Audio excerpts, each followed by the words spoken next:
किसान साथियों नमस्कार। आज फिर आपके सामने प्रस्तुत हुए हैं। आज आप आ गए हैं कंडेला गांव में, और कंडेला गांव में किसान ने प्राकृतिक खेती करते हुए बहुत साल हो गए हैं। ये इसने बाग लगा रखा है। बाग में बादाम का पेड़ भी है और पौधे के साथ साथ में अनार और अमरूद भी है। और इस बाग में है ना स्पेशल एक बात और है, कुछ अलग कर रखा है किसान भाई ने। ये देखो पराली की मल्चिंग कर रखी है और मल्चिंग के साथ साथ में भिंडी बो रखी है।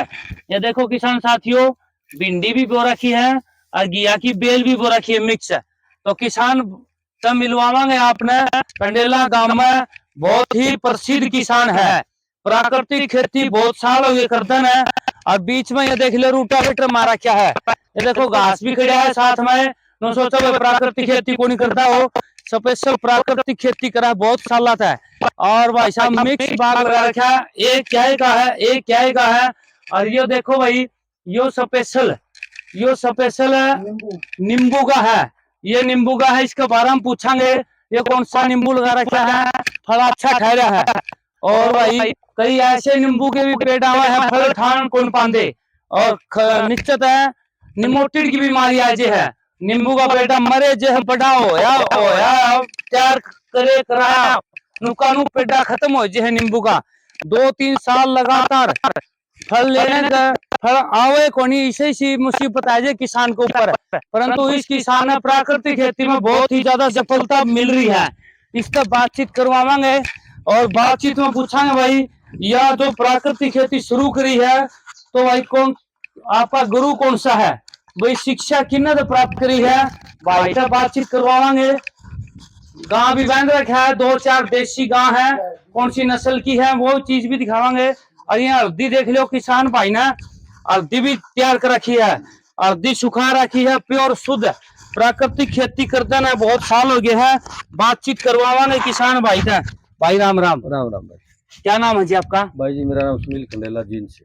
सुनील कंडेला जीन से हो जी आप? हाँ जी, हाँ जी। तो कितने साल हो गए जी अपना प्राकृतिक खेती करते ना? 2016 में करनी शुरू करी थी भाई। 2016 में जी? हाँ जी। तो 2016 में आपके गुरु कौन थे जी, जहां से आपने सीखी जी?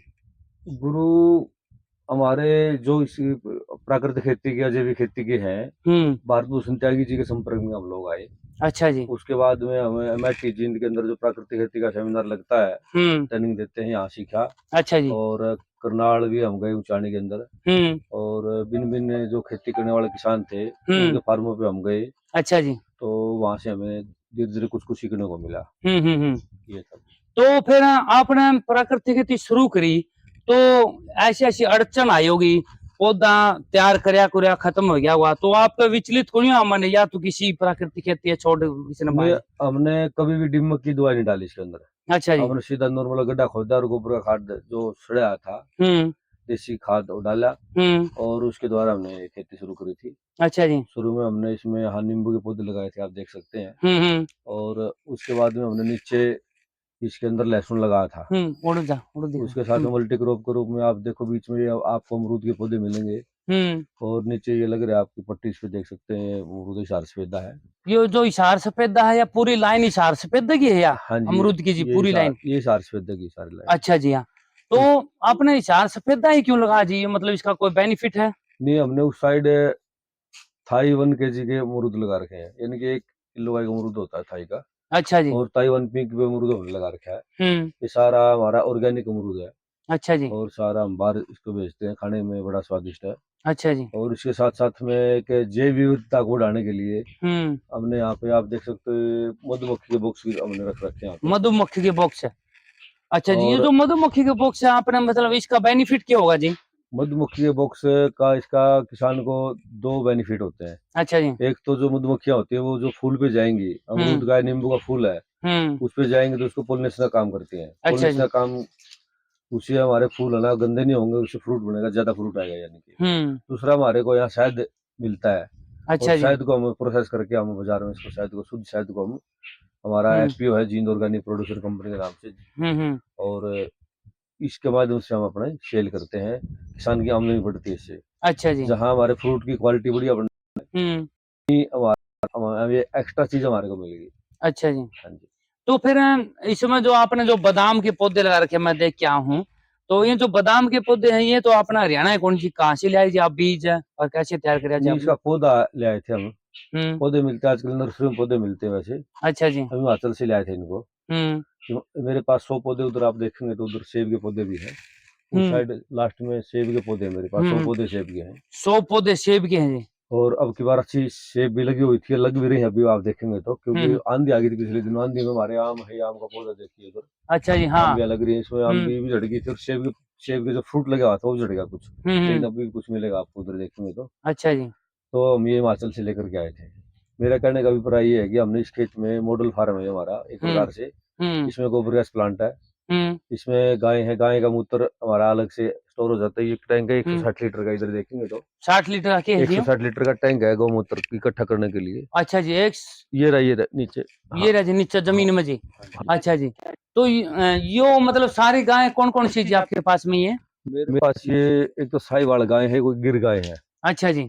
तो इसे जहाँ हमारे को परिवार के दूध की पूर्ति होती है, वही गौमूत्र गोबर से हमारी खेती भी यहाँ होती है। अच्छा जी। गोबर गैस प्लांट भी हमने यहाँ लगाया हुआ है। गोबर गैस प्लांट की सैलरी के माध्यम से हम खेती करते हैं। अच्छा जी। गैस का हम किचन में रसोई में यूज कर लेते हैं। अच्छा जी। तो इस प्रकार से सारा ये है ना, कुल मिलाकर के एक मतलब हमने मॉडल फार्म खड़ा कराया है। इसमें मेरे पास 1 एकड़ में गेहूं और जो बासमती धान है 19 नंबर की हमें बिजाई हर साल करता हूँ। अच्छा जी। और उसके साथ में गेहूं, सोनामती गेहूं की बिजाई करता हूँ। सोनामती गेहूं हमारे पास।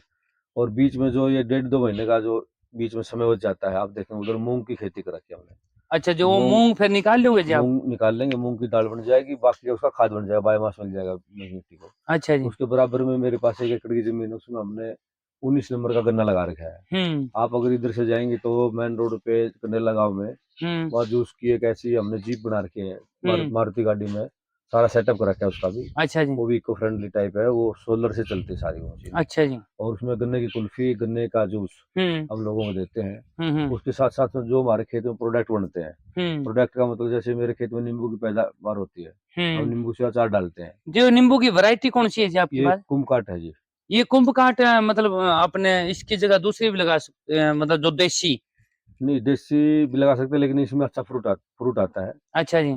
किसान को यील्ड चाहिए, यानी कि ज्यादा पैदावार होनी चाहिए। पैदावार ज्यादा होनी चाहिए। किसान अपने परिवार का पालन पोषण करेगा तो उससे ज्यादा यील्ड होनी चाहिए। तो कुम्भकाट मेरे पास ये नींबू है। नींबू सर्दियों में लगता है, सर्दियों में हम इसका अचार डाल लेते हैं और गर्मियों में उसको हम सेल कर देते हैं। अच्छा जी। नींबू का डाल लेते हैं सर्दियों में। और जूस के हम डीप फ्रीज के अंदर ब्लॉक बना देते हैं बड़े बड़े। अच्छा जी। उस ब्लॉक के माध्यम से अब गर्मियों में जैसे नींबू की ज्यादा मांग होती है, तो वो ब्लॉक हम बर्फ का जो ब्लॉक बनाया हमने नींबू के जूस का, वो हम गर्मियों में बेचते हैं। उसमें एक तो हमारा जो गन्ने का जूस है उसके अंदर मतलब लोगों को पिलाते हैं मिला करके। दूसरा हम वैसे नींबू पानी का अगर को बनाता है, नींबू की बजाय उसकी नींबू का जो ब्लॉक बनाया हमने बर्फ का डीप फ्रीज किया हुआ, उसका मतलब हम यूज करते हैं। तो इससे किसान की आमदनी बढ़ती है। तो ये जो नींबू का है आपके पौधे, ये कुम्भकाठ जी, तो ये पूरे 12 महीने देते हैं या 6 महीने देते हैं? नहीं, ये हमारा जैसे अभी बरसात के बाद उसका फूल और फ्रूट आना शुरू हो जाएगा। ये 4 महीने लगातार कंटिन्यू चलते हैं। यानी कि एक ही पौधे के ऊपर आपको फूल भी मिलेगा, छोटा फ्रूट भी मिलेगा, बड़ा यानी कि मिच्योर फ्रूट भी मिलेगा, यानी कि तो ये कंटिन्यू चलता रहता है। अच्छा ये जी। हमारा मार्च के फर्स्ट वीक या सेकंड वीक तक, मतलब मिड मार्च तक ये हमारा फ्रूट चलता है। तो ये जो आम इन बिटवीन हम इसमें क्या करते हैं, इसका प्रोसेसिंग कर लेते हैं। अच्छा जी। तो ये जो आम के पौधे हैं ये कौन सी वैरायटी के हैं जी आपके पास? ये अलग अलग वैरायटी के पौधे हैं, 3-4 टाइप की वैरायटी है, जैसे लंगड़ा है, चौसा है, इस टाइप की वैरायटी है। अच्छा जी। तो इसमें मतलब कौन से में ज्यादा बेनिफिट रहे भाजी अगर किसान लगाओ तो? बेनिफिट की बात करूँ, समय समय पर अलग अलग समय के अनुसार फ्रूट देते हैं जैसे। अच्छा जी। और किसान को अलग अलग वैरायटियां लगानी चाहिए, क्योंकि मान लो आज के दिन भी बाजार में आम है, यानी कि तो आज के दिन का जैसे लगाना चाहिए, अगले महीने जो आम आएगा वो वैरायटी लगानी चाहिए, तो लगातार हमारे को आम खाने को मिल जाता है। अच्छा तो जी। इसलिए अलग अलग प्रकार की वैरायटी लगानी चाहिए।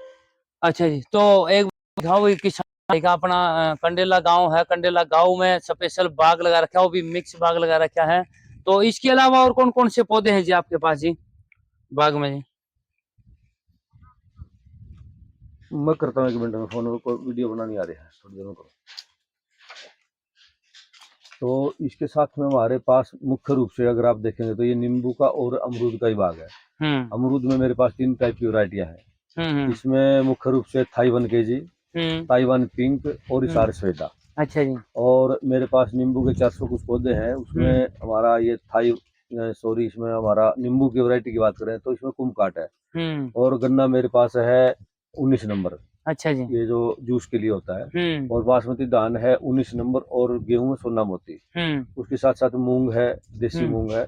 और हम हल्दी खेती करते हैं बागवानी के अंदर से, आप देख सकते हैं ये बीज है हल्दी का। और उधर हम लगाते हैं। और जो धान की पराली है वो हल्दी को जो हमने बिजाई करी उसके ऊपर मल्चिंग के रूप में काम करते हैं। उसमें पानी की बचत भी होती है, धरती की उर्वरा शक्ति बढ़ती है, और दूसरा हम पराली में आग लगाने से हम बच जाते हैं। तो इस प्रकार का कुल मिला करके यहाँ खेती की जाती है। और यहाँ ट्रेनिंग सेंटर भी है। और इसमें यहाँ गन्ने की भी आइटम बनाते हैं हम। गन्ने के आइटम में मुख्य रूप से हम जैसे हमारा एफपीओ का कोल्लू है, गुड़, खांड, शक्कर, अच्छा ये हमारा डोबी टेक्सिंग के अंदर कोल्लू हमारा एफपीओ का। और इसके हमारे जो सरसों के किसान हैं उसके हम इगरा गांव के अंदर हमारा ये अपना तेल का कोल्लू है, कच्ची घानी का तेल निकालते हैं। कंडेला गांव में जहाँ पे ये वीडियो बना रहे हैं यहाँ पे हमारी प्रोसेसिंग यूनिट है जिसमें हल्दी की पिसाई की जाती है। और सारे हमारे जो पैकेजिंग है, जो अचार की पैकेजिंग है, अचार बनाना यहाँ सिखाया जाता है, बनाते हैं हम लोग। और हर प्रकार का ये यहाँ ये 3-4 टाइप की हमारे आप देखेंगे यूनिट है कंडेला गांव में। जैसे में गन्ने की कुल्फी हम बनाते हैं, और गन्ने की गनेरी के द्वारा सर्दियों में जैसे वो गर्म करके लोगों को खिलाते हैं। गन्ने की चाय बनाते हैं, और गन्ने की कॉफी होती है, कोल्ड कॉफी। तो इस टाइप का ये आइटम यहाँ बनाया जाता है। तो ये तो था आपका जी ये जो बागवानी, ये सारा सिस्टम हमारा समझ में आ गया जी। इसके बाद आते हैं जी इनमें जो बीमारी आती है स्प्रे करते हैं फिर, तो प्राकृतिक में फिर स्प्रे कौन यूज? पहली बात तो ये प्राकृतिक का जो रिजल्ट है देश के अंदर, ये बहुत बड़ी बीमारी है। अच्छा जी। किसान मुख्य रूप से क्या समझता भाषा, बिना रासायनिक खेती, बिना रासायनिक खेती बिना रसायन की, यानी कि बिना urea, DAP, pesticide, insecticide, weedicide, इस प्रकार के जो भी जितने भी ये बाजार का सिस्टम है उसको परे हट करके हम अपना नेचुरल तरीके से, जो हमारे बाप दादा या हमारे पूर्वज करते थे, वो नेचुरल तरीके की खेती हम यहाँ समझ करके, सीख करके, वो मतलब सीखना और समझना। ये खेती का मुख्य रूप से नाम कुछ भी दे लो, ये सरकारें या संगठन या कुछ भी अपने अपने नाम के लिए, ये प्राकृतिक खेती है, ये जैविक खेती है, ऑर्गेनिक खेती है, ये एक नाम भ्रम में किसानों को मत डालना चाहिए। अच्छा मुख्य रूप से ये खेती है जो हमारी, ये खेती बिना रसायन की। अच्छा जी। तो इस प्रकार की खेती यहाँ की जाती है। जो कुर्डी का खार है, या गाय भैंस का जो गोबर है उसके खाद बनाते हैं, या गोबर गैस प्लांट की सैलरी है, या हम कोई कल्चर तैयार कर लिया, तो ये सीखने की समझने की है। दाब ताप नमी का नियम जो भारत भूषण त्यागी जी ने हमारे को सिखाया, और हमने यहाँ करके भी देखा, और ये सार्वभौमिक सच्चाई भी है। अच्छा जी। तो इस प्रकार की खेती यहाँ पे की जाती है। तो किसान साथियों, अब पूरी बात हो ली है कंडेला गांव में आ रहे हाँ भाई का तो रहे, और ये फोन नंबर जरूर लेंगे। भी कई किसान भाई के फोन आवा फिर बार बार भाई नंबर कोनी वीडियो में नंबर जरूर दिया करो, तो नंबर जरूर लेवांगे। भाई कोई भी ज्ञान लेना हो या फिर कोई सामान खरीदना हो तो पूरा पूरा प्राकृतिक जो नेचुरल तरीके से जो भगवान परमात्मा दे, जो धरती माता अपने आप पैदा करके देवे, वह खेती है या तो भाई का नंबर जरूर लेंगे और पूरा एड्रेस लेंगे। हाँ जी, पूरा एड्रेस और फोन नंबर जी।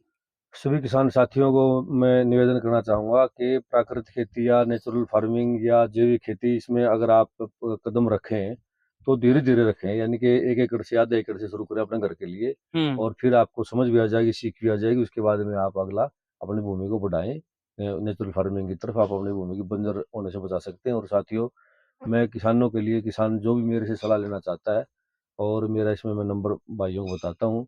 मेरा नंबर 98 96 46 10 25। इस नंबर पे आप संपर्क कर सकते हो। किसानों को जो भी वाजिब सलाह होगी हम देने के लिए हमेशा चाहते हैं। एड्रेस और बोल दीजिए आप।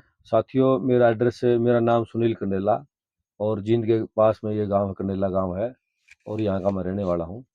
और यहाँ जो हमारा कंडेला खाप का चबूतरा है उसके पास उसे थोड़ा सा सुनील कंडेला का फार्म अगर पूछोगे तो आपको मिल जाएगा। और आप गूगल पे भी सर्च करोगे तो सुनील कंडेला नेचुरल फार्म के नाम से आपको इसमें सर्च करने से आपको मिल जाएगा इसका एड्रेस। और हमने हमारे प्रोडक्ट जो गांव कंडेला में खागड़ की समाधि है, वहाँ पर हमने एक ऐसा कैरेट बनाई है, उसमें ऑटोमेटिक गन्ने का कोल्लू, और उसमें जूस मिलेगा आपको, और दूसरा हमारे जितने प्रोडक्ट है वहाँ पे मिल सकते हैं। अच्छा जी। हाँ जी। तो धन्यवाद जी सुनील जी आपका। धन्यवाद सभी। तो किसान साथियों धन्यवाद। अगली बार फिर एक ऐसा ही किसान से मिलावांगे जो प्राकृतिक खेती करे। तब तक के लिए धन्यवाद। जय हिंद। नहीं बोल कोई बात नहीं।